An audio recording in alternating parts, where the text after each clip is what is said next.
Are you feeling lost? Well, you've come to the right place. Welcome to Lostish, where we, Rose Chachko, and Emanuela Kathaptakis, share what it's really like navigating your 20s. we're two semi-lost girls figuring out careers, relationships, wellness, purpose, and everything in between. Each week, we dive into the highs, the lows, and lessons of chasing your dreams, finding happiness, and learning to embrace the uncertainty. We're not here to pretend like we've got it all together.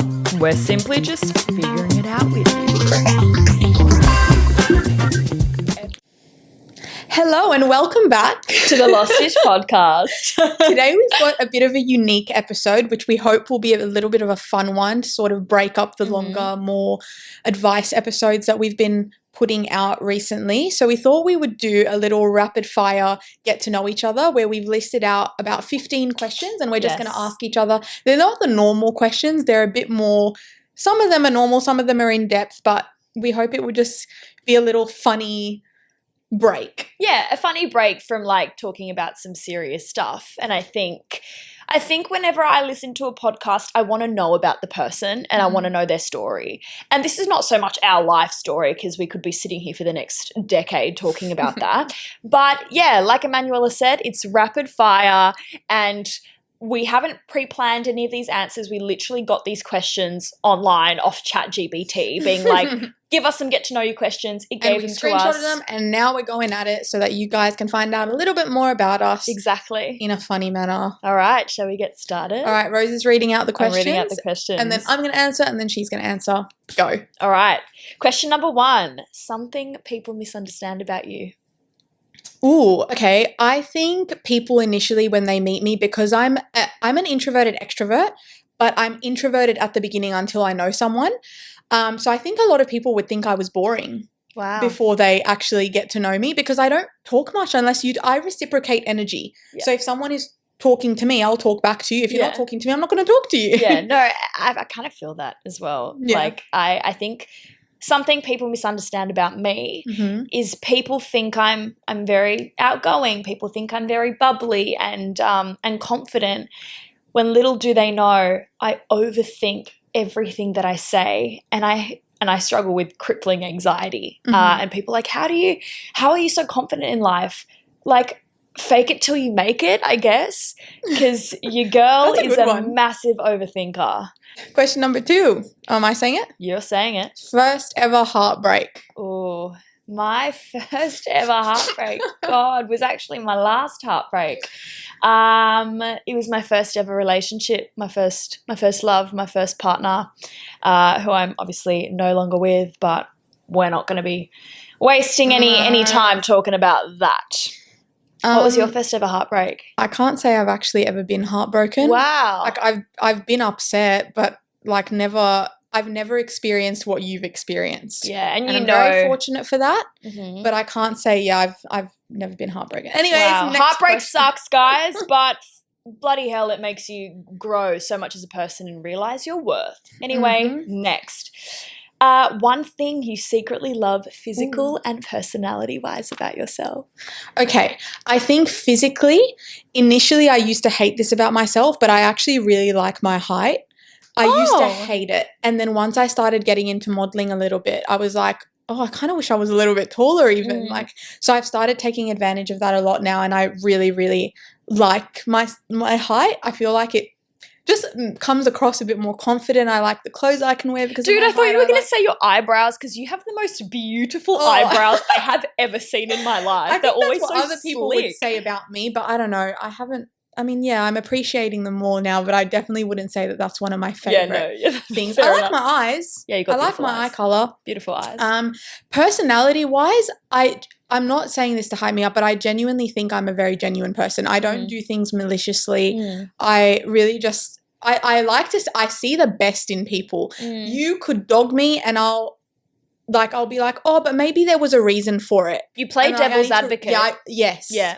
Yes, I like to see the best in people, which doesn't always work in my favor, but maybe that's why my circle is so small. Turning it on to you. Me. What would you say is your favorite physical and personality trait of yourself? Physically, I like my smile. I think. Oh, I love your smile. I think, yeah, I like my smile. which I don't know, like if people say, oh, I love your smile, but I think I like my smile. Mm-hmm. Yeah. And personality-wise, I'd say I'm a very selfless person. I think I put a lot of people before myself, and I care very, very deeply. And when you're in my life, like I'd die for you. Like I'm very real when it comes to my friendships, my family, my relationships. Like you are my priority. Hasn't always been reciprocated, but I think that's my biggest strength, but also a weakness in a way, because sometimes you do have to put yourself first, and I struggle to do that. People that know Rose Chashko know this is the truth.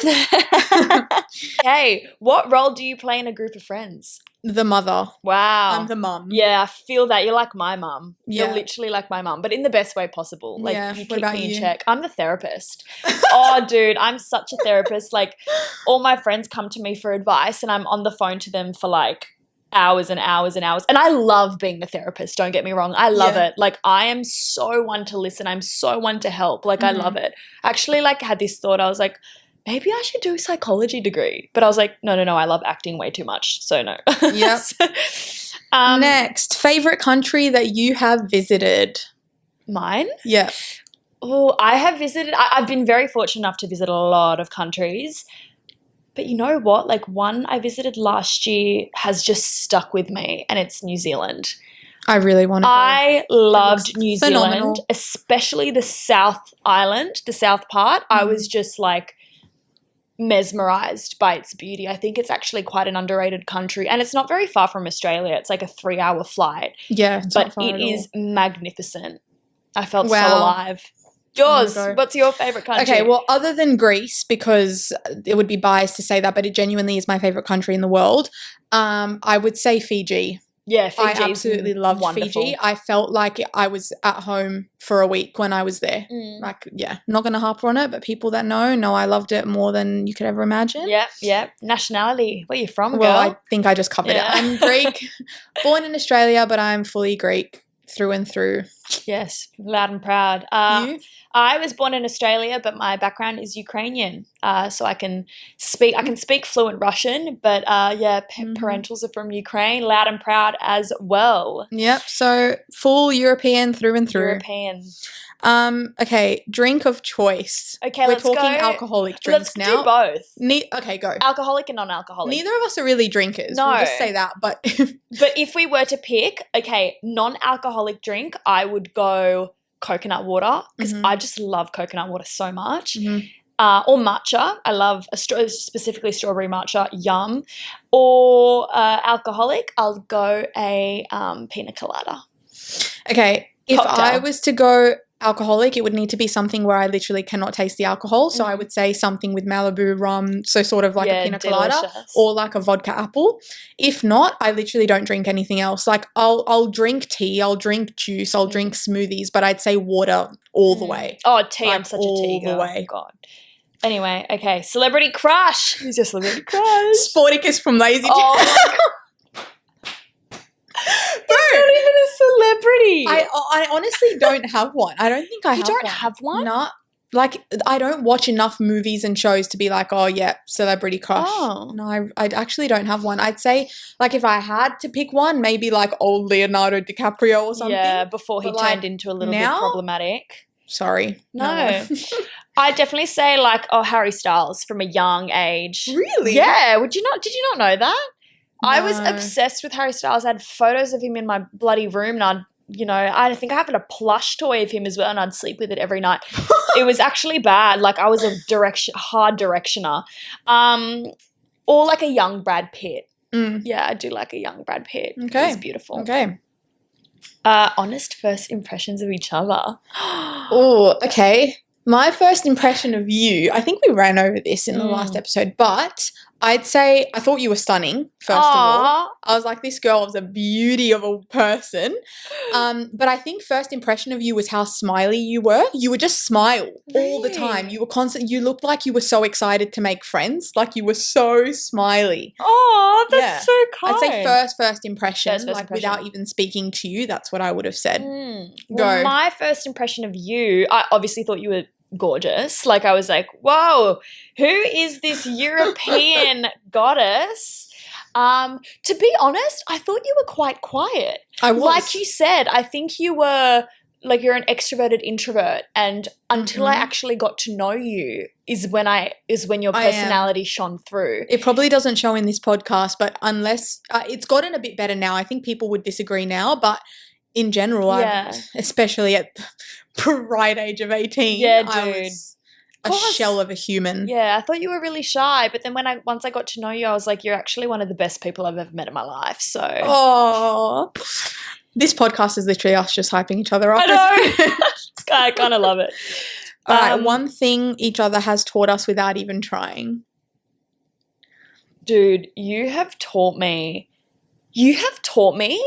that real people actually exist. Stop. No, like I there was a point where I actually have lost a little bit of faith in humanity, and I was like, why is everyone just so fake? Why? Not everyone, obviously. I've got a lot of beautiful people in my life that are not, but you are so real, and you genuinely, like, you have taught me that exists. You taught me that real friendship exists and real love exists. Yeah. And soulmates, you're a soulmate to me. And I think like, no, I really mean that. Like, soulmates don't just have to be romantic. Like, you definitely come into my life to show me that exists. And you also taught me about my worth. I think you've really reinforced that to me a lot, and something that I've, self-worth and self-concept is something that I've struggled with in the past, and still, am on the journey to kind of getting to a place where I, love myself wholeheartedly, and you really, really helped me with that. Nah, guys, you will never, ever see Rose or any of the people that I truly cherish in my life come up to me and talk down about themselves to me. I do not let that shit fly. That. No, I love it. Sorry. One thing you've taught me to go for what I want, like, you're an inspiring person. You've taught me how to have fun. And you've taught me what support and genuine friendship looks like. Like, you are honestly probably the best friend that I have ever had in my life. Likewise. Wouldn't want to start a podcast with anyone else. Now we're going the freaking other direction. One thing that drives you insane about each other. Go. No, you start. No, you can start. What? All right, I'll start. Okay, you start. I think this kind of ties into what I last said, but I hate how much you overthink things. You, not so much with me, you overthink things that you do, you overthink how you look in certain situations, you overthink your relationships with certain people. Just stop overthinking. You're fine. God, thanks. No, but yeah, I do overthink a lot. And I think what drives me, I think I was going to kind of say the opposite for you. I think because you're you're too carefree. You're so chill. Like, I'm a little anxious bee and you're not. And I love that about our dynamic, because you really bring me out of my shell.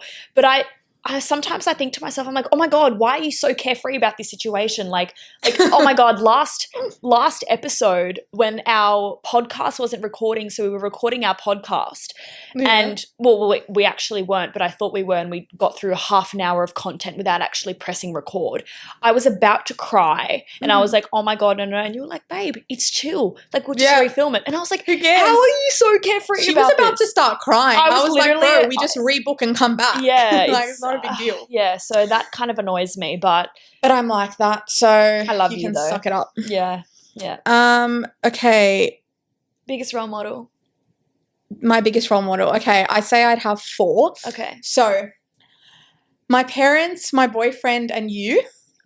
And when I say that, I mean, like, if I was to pick the 4 people that I genuinely take the most inspiration from in my life, and I have different reasons for each of you. My dad, I think, is the person that I've carried the most life lessons from. Like, he's wholeheartedly a male version of me. And like intelligence and all of that, like, I've taken that from my dad.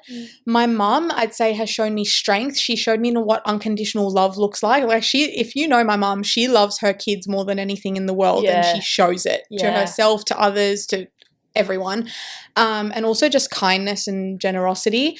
I'd say my boyfriend has shown me just how to be an absolute beast, like how to never give up on my dreams. People that know him know that probably comes across as well. He also has his own podcast. He does have his own podcast. We'll plug it, The Angela Show. Go listen now. Yep.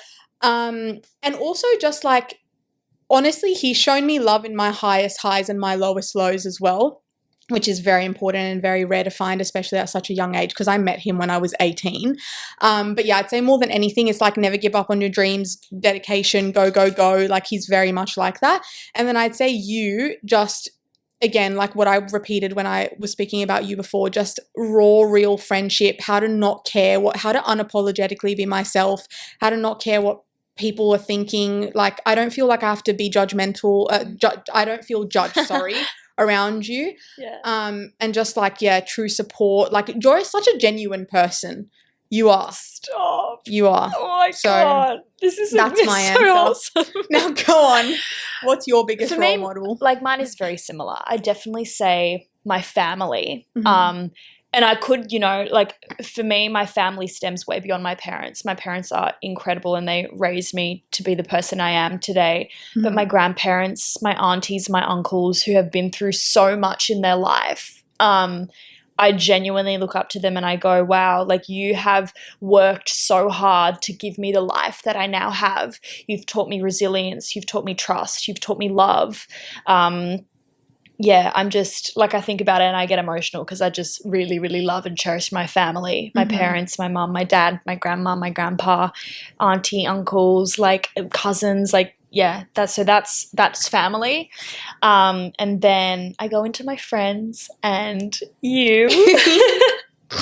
And I know it's like, oh, I said you got to say me. Well, no, like I genuinely mean when I say you have really, like my trust in humanity has resurfaced because of you. And like you have shown me that I am worthy of love. I am worthy of friendship. I am worthy of so much more. And it's really beautiful. Like you really uplift me and there's never a dull moment whenever I'm I think people are going to listen to this episode and be like, we should be dating. Oh, yes, they're true. Honestly, please, boyfriend in Emanuela version, come to Rose because we're putting that out there for 2025, guys.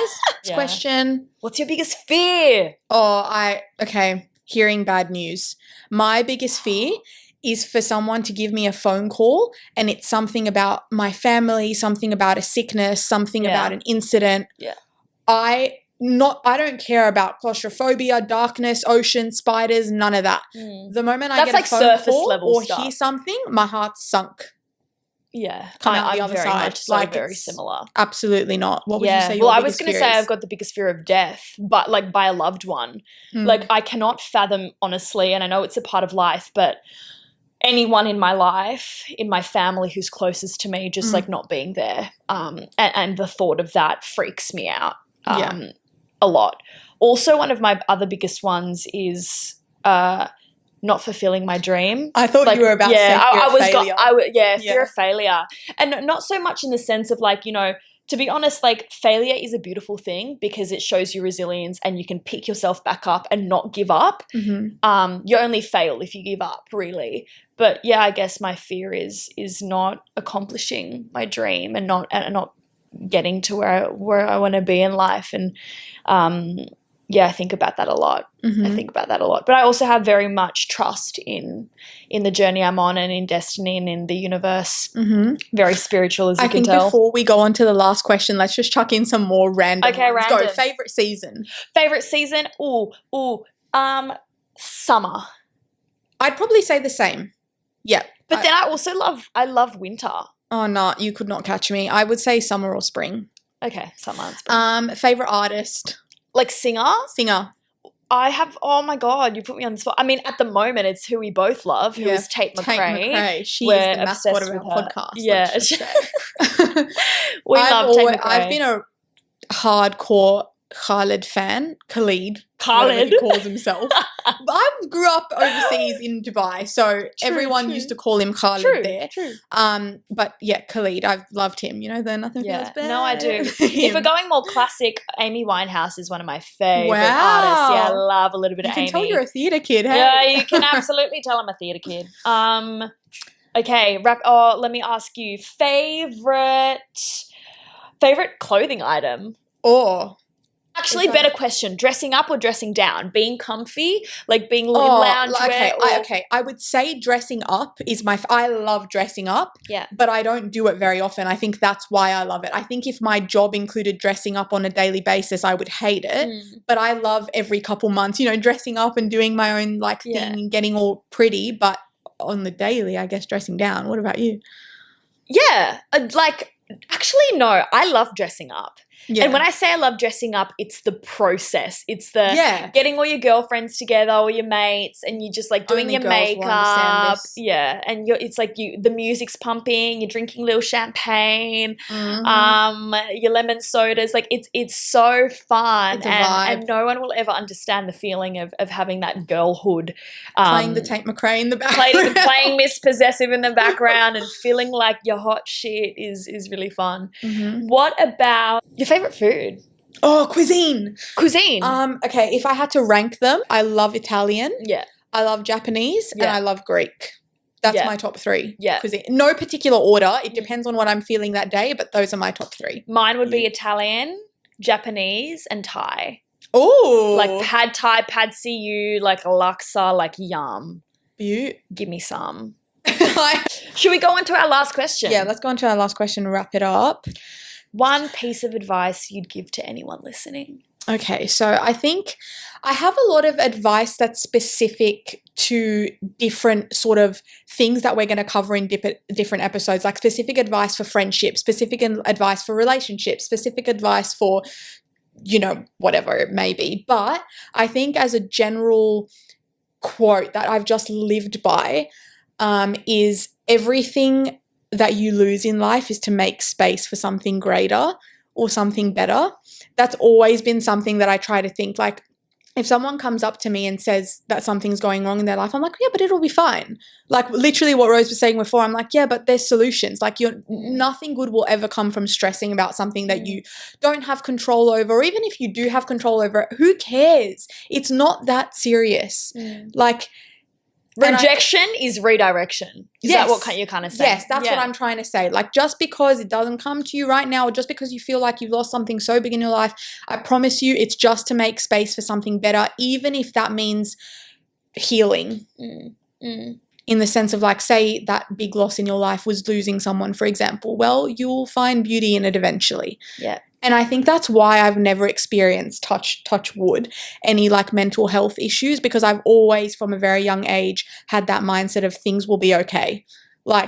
Literally don't stress. It's not that serious. Life is not that serious. We are the tiniest specks in the universe that nothing matters. Yeah. We're here for a short time. Make the most of it.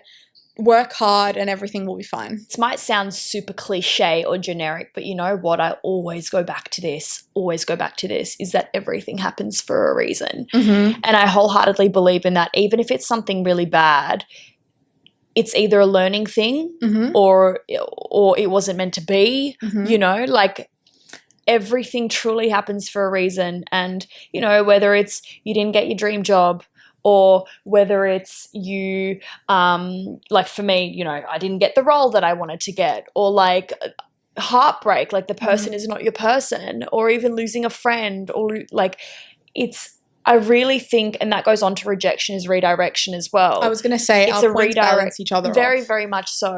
And I was going to say, just when you were saying that, I've noticed a big change in you since when I first met you actually take your own advice now. I've realized now when you'll tell me that you didn't get a role or anything, you're like, oh, well, it wasn't my role.